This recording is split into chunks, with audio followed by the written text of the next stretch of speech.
I'm Ote. I'm 28 from originally from Marikina.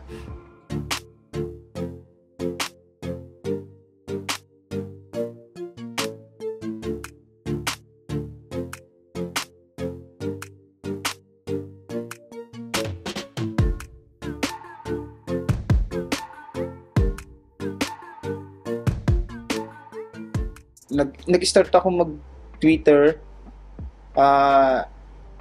last November, pero nag-gain siya tapos nag-popular ako nung this year April. Nanggaling ako sa dating app, sa isang gay dating app. Then may naghikayat lang sa akin doon na alter star din para pumasok din sa pag-Twitter. Na-convince niya ako kasi mas maganda ang kitaan doon kumpara sa pag-livestream sa dating gay app. Yun, sabi niya sa akin na barya lang ang yung kinikita ko dito sa pag-dating app, barya lang dun sa sa Twitter.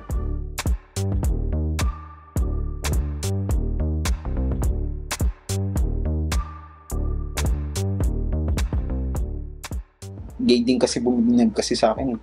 Bagong tulid. Sa gay din. Oo, siya nga. Yun yung unang halik.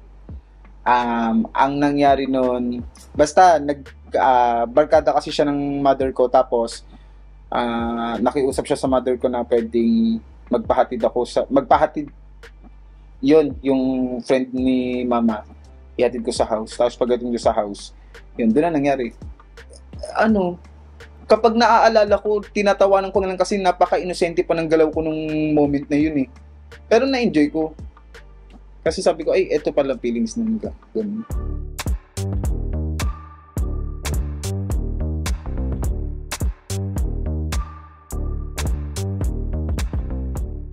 Actually, sa pag-alter ko kasi, trabaho lang kasi. Parang, yun, walang personal, ang trabaho lang. Kung may ma-in love, sorry, trabaho lang.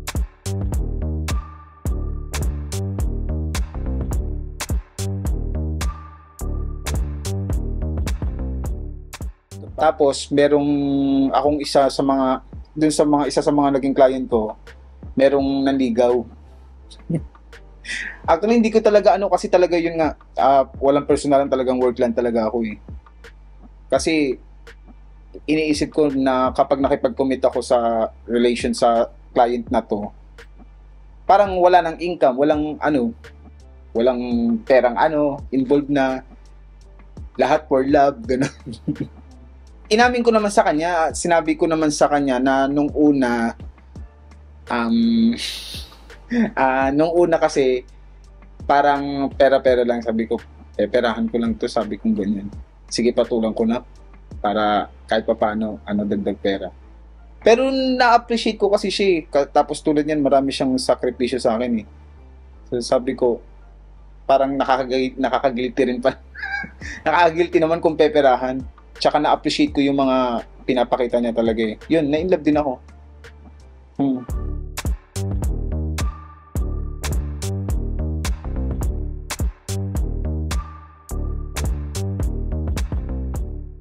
Isa din sa mga naging jowa ko. Kasi hindi naman ako nagpi-please sa love eh. Hindi rin ako naghahabol sa tao na kapag ayaw na sa akin Pero yun kasi umiyak ako sa taong yun eh. na nag-beg ako para mag-stay siya. Wala naman kaming closure ng ng hiwalayan eh.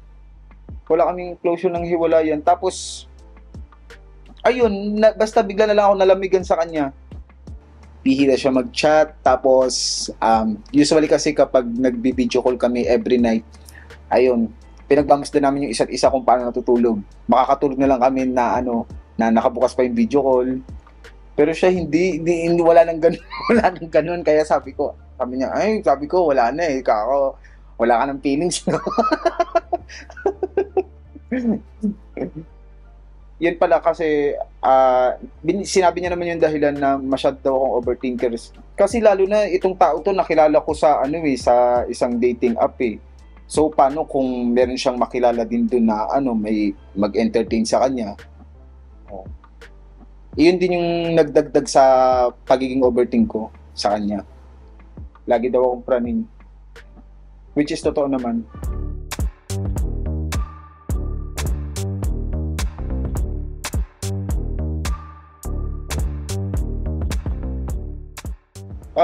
In 5 years, syempre hindi na tayo pabata kasi. Parang lang din, normal din nakagustuhan ng iba, makaka-settle lang, yung meron kang sariling bahay, yung hindi na mangungupahan. Yun lang. Napakasimple lang.